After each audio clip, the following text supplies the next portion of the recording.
Living in Columbus, Ohio during the 1970s, I went back to Ohio State and started to take courses in the photography department.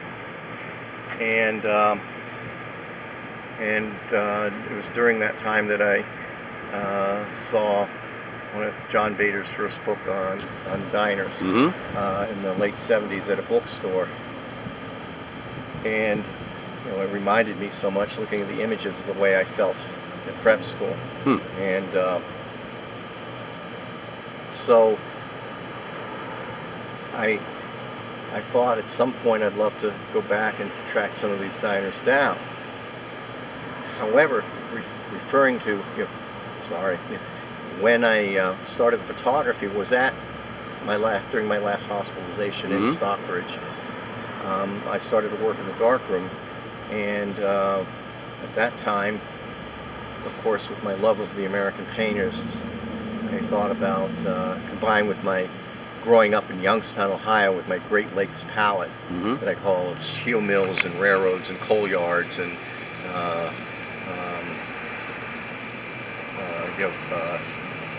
dreary winters, but lake effect snow, and combining that with my father's family's residence in Lehighton, Pennsylvania, in Carbon County. I grew up with a real mid-20th century palette, as I call it. But this photography, this darkroom, had some therapeutic... tremendous therapeutic. And it was one day I'm visiting another patient, and he had a record album of a blues, jazz person. I don't remember who it was, but I remember the cover of the record album being a photograph of the L in Chicago on a winter day. And it just occurred to me, why don't I pick up the camera and go out and photograph all this phenomena of the 20th century of America that I like so much. Just hit the road, photograph the mill towns, the railway yards, working in industrial neighborhoods, and the night places, and then I thought in the diners, in the eating places, and that's what I started to do. I didn't start photographing the diner until in the late 80s.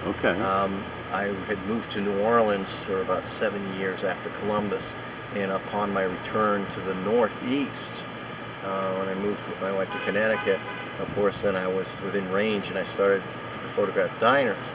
And of course, at this time, this began the period of the demise of the American diner, for all the reasons that we talk about in the industry. But American diners were disappearing very quickly, so I began photographing what diners I could find and the neighborhoods.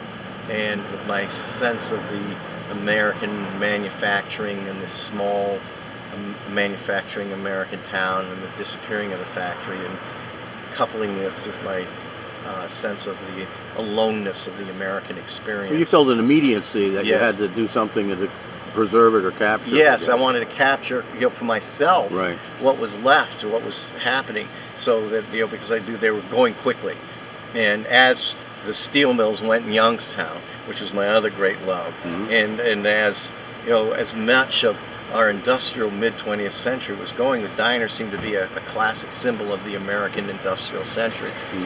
And they were disappearing quickly, so my photography of the American diner is stressing very much the diner in its last hurrah, and and in the neighborhoods, and the diners as they exist, as the diners as they're altered, as they're changed, as they're disappearing, those that are have emerged and trying to survive, as they're becoming a real anachronism. So as with my other American landscape work, I have a sense, I believe, a sense of a quiet melancholiness to my work, and aloneness, and that part of the diner interests me. And that the glory days of the diner, with of John Bader's early paintings, and his many of those diners, of course, are gone. Well, Norman Rockwell did some diner work. Didn't he show with a cop and a few things and that? Yeah, Norman Rockwell, of course. I have tremendous respect for Norman Rockwell for his illustrations of America. Trying He to really capture the essence of what we were. Yes, he did very successfully, and he's noted for that. And yet there's a group of people who really try to demean him. There were. And trivialize him. Yes, but that's gone now, thankfully. He's regarded. In fact, I many years later, after I was able to get myself to go back to school again and finish my degrees, very late, and I studied for part of my undergraduate degree at a small art college in Hamden, Connecticut, illustration college called Pair College of Art, spelled P-A-I-E-R, College of Art after the family. And I studied with a man by the name of John Filato, okay, who had a tremendous respect for Norman Rockwell and used to communicate with him. And John Filato was a very, very tight, hyper-realist landscape painter.